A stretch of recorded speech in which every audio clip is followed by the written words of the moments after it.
The S25 Ultra has been a pretty controversial phone since it came out of the gate, but should it be? Right? Should it be as controversial as it is? And I think for a small set of people, yes, and a large set of people, no. So for the most vocal people, the vocal minority, the tech enthusiasts, the people like me who look at this and go, "Oh my gosh, there's no 16 gigabyte of RAM model," and they took away the Bluetooth features, which the Bluetooth features is more important, I think, than the RAM for people to get mad about because the last version had 12 gigs of RAM anyway. So I don't know why I thought there was a 16 gig, but apparently they were all 12. I've covered so many phones in the last year, I get things mixed up sometimes. But yeah, so the RAM, as a hardware person and an enthusiast, I would have liked there to be a 16 gig of RAM model, and I think for future application, I think it would have been better. But for what we need it for right now, for the next couple of years, I think it's going to be perfectly fine. I do share the frustration in them taking away the Bluetooth features, and most importantly, that's the air gestures, the Harry Potter wand gesture stuff, and as I like to affectionately call it, which I never used. And I tried it out, I think, with the Note 20 Ultra for the first time, really, and it was terrible then. So I never enjoyed it or found it useful. But the remote shutter business, that does hit a lot closer to home for me and some other people. I would prefer they leave it there. But according to Samsung, less than 1% of people use that feature. From a business perspective, I can understand that. But whenever you have 30, 40, 50, 60, 70 million people that buy your phones, 1% is still a lot of people, and they're going to be mad. And you might have just made them not want to upgrade, and that's totally fair because if you're in that minority and that matters to you, you probably aren't going to upgrade. I mean, it probably pisses you off. You're probably upset that the feature's gone. You feel betrayed by the company, like all sorts of different things. I get it. Do I care that much? No, but I get it for people that do care. Now, for people who don't care about the S Pen Bluetooth features, I think it's a fantastic phone. And I was thinking about it. I was trying to figure out how I was going to title this video because I wanted to use the word guilty pleasure because I've really been enjoying using this phone. Like, I didn't think I was going to enjoy using the S25 Ultra that much. I love this form factor change. I love the flat size with the rounded edges. It is so much easier to hold. It feels much like a smaller profile, and the overall form factor on the phone I think is better. I never liked that barreled, rounded edges on the last one. It felt like it was slipping out of my hand if I didn't have a case on it. When you put a case on it, it felt gigantic. I appreciated the phone. I thought the phone was a fantastic phone, and it still is a fantastic phone. And if you have an S24 Ultra, there's probably not a lot of reasons for you to upgrade, unless you're like me and you just like to do the year-over-year stuff. You like to have the latest and greatest. You want to have the newest phone. There are some compelling reasons, if that's the type of person you are. But largely for people looking to get this phone, it's going to be people who have got it, maybe an S22 Ultra, an S21 Ultra, an S20, even some people, with older phones. I get people that watch my videos, they're like, I'm still using a Note 9. Should I upgrade? Yes, you should. Not just because I think you need to spend money, but your phone is sorely out of date at this point. Like, you'll be doing yourself a giant favor. You'll probably thank me after you enjoy the performance increase of getting a newer phone. But yeah, it leaves something else out there on the table too, because the S24 Ultra was such a good phone last year, one of the best phones you could possibly get. It held up really, really well, and just so many tremendous features, lots of upgrades that year, and you can get one for less than $900. I think it was like 867 or something like that. You can get one on Amazon or a couple other places. So I know Samsung right now, I don't believe they're offering anything on it because they want you to get this phone, but yeah, there's some deals to be had that are out there. And yeah, I mean, foreseeably, it could be a good buy too. The S24 Ultra is still going to be good for a long time.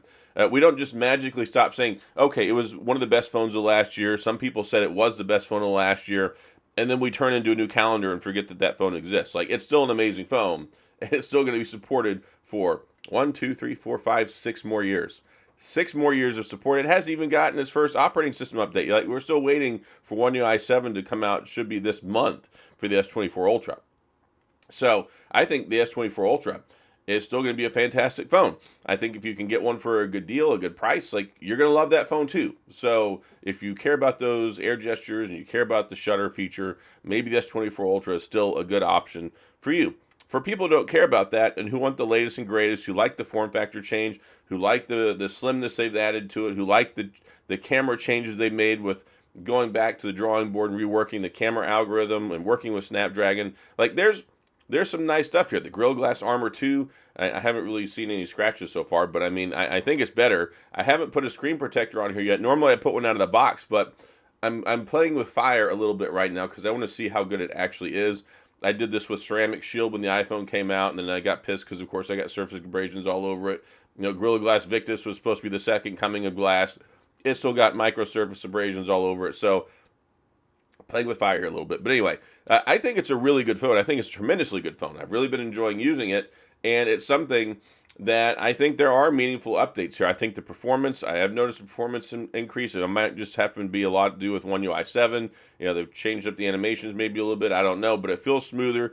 It feels very fast. It feels sharp. I love the design on it. I love the form factor. Even putting it in that fake leather Samsung case, it still feels slimmer and easier, more manageable to hold. And I know a lot of the stuff that I like about it is ergonomics, but that's important. Ergonomics are important. If it's easier, more comfortable for me to hold, and it's more enjoyable to hold onto the phone and use, it's going to make me enjoy the phone more and want to use it more often. Right? I mean, that's how that kind of works. I know it's a very subtle change. Yes, we went from rounded sides to flat sides and sharp corners to rounded corners, but it matters, and it matters big to me. Now, they've also got deals, of course. If you want to pre-order it, you can only pre-order it for another couple of days. Pre-orders end on the 7th. Right now, you can get up to $900 trading credit for your S24 Ultra, your Z Fold 5, Z Fold 6. That's incredible. Like, nobody does that. Whenever we got the iPhone 16 Pro Max, I went to look and traded my iPhone 15 Pro Max that I paid $13.99 for. They were going to give me $675. Yeah, you bet I didn't trade that in. I held on to it. I ended up giving it to my son because he needed a phone upgrade. I'd already paid for it. I buy my phones. I pay them off. I don't usually do carrier stuff. So I was thinking about trading it in, but the last 2 years, I haven't because they only give you like 600 something bucks for their phone that costs a minimum $10.99. The 15 Pro Max, 14 Pro Max. Yeah, the 16 Pro Max, I got the 512. The 15 Pro Max, I got the 512. Those things are hefty. Like, they cost a lot of money. So, no, I'm not trading it in for $675. Now, if I bought it for $12.99 and they offered me $900, yeah, I would probably be more inclined, especially if they throw in stuff like $300, $350 worth of freebies, because they've got the $300, and then I've got the affiliate link I have works with this give you extra $50 in ecosystem credit if you didn't do the reserve your pre-order. So you can use that towards stuff like getting free Galaxy Buds 3 Pro, which is what I did when I got mine, and I think they're really good earbuds. I think they're fantastic earbuds. So Samsung still has a lock on being like the most persuasive for getting people to upgrade year over year because they make it so appealing and attractive. Yeah, it's like $400 out of pocket, but you get a 512 version. You get basically free Galaxy Buds 3 Pro, or you can use it towards Samsung Care. You can use it towards all sorts of other stuff. So yeah, it's compelling, and that's why a lot of people look at it and they go, maybe I will. But then you get a lot of people who are like, maybe I won't, because they're mad about the Bluetooth features, which I get. I really do. So yeah, I think for people who don't care about the S Pen and who want to upgrade, I think it's a fantastic phone. I've really been enjoying using it. Probably the most I've enjoyed using a Samsung phone in quite a long time. At least a normal one anyway. I mean, I have my other thoughts and feelings about the foldables. I hope they change the form factor a little bit this year to make it more competitive for other people. But I've actually surprised. I've been getting a lot of comments from people who are switching from Z Folds. I've had people ask, should I switch from the Z Fold 6? Should I switch from the Z Fold 5? The Z Fold 5 trading credit is incredibly attractive.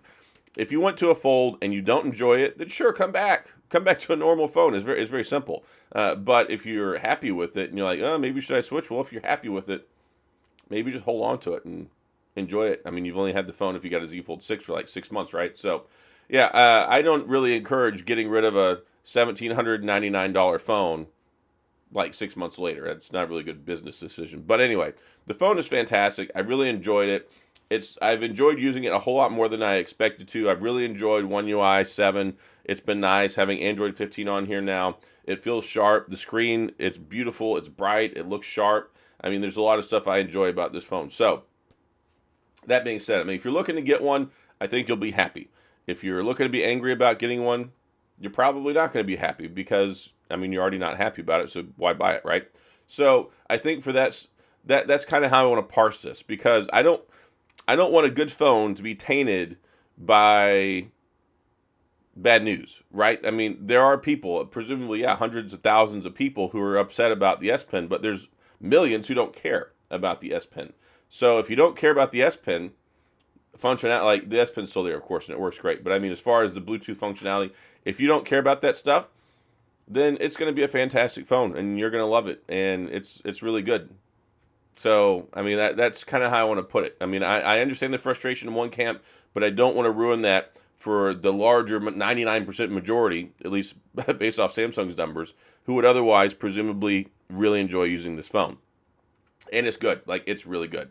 I really enjoyed using this phone. So, that's all I got. If you have any questions, comments, gripes, concerns, complaints, all that stuff, please go to the comment section. I'll do my best to get back with you. If you enjoyed the video, please hit the like and the subscribe button and the little notification bell if you want updates when new videos come out. And as always, thanks for being here. I appreciate you watching. I'll see you guys next time.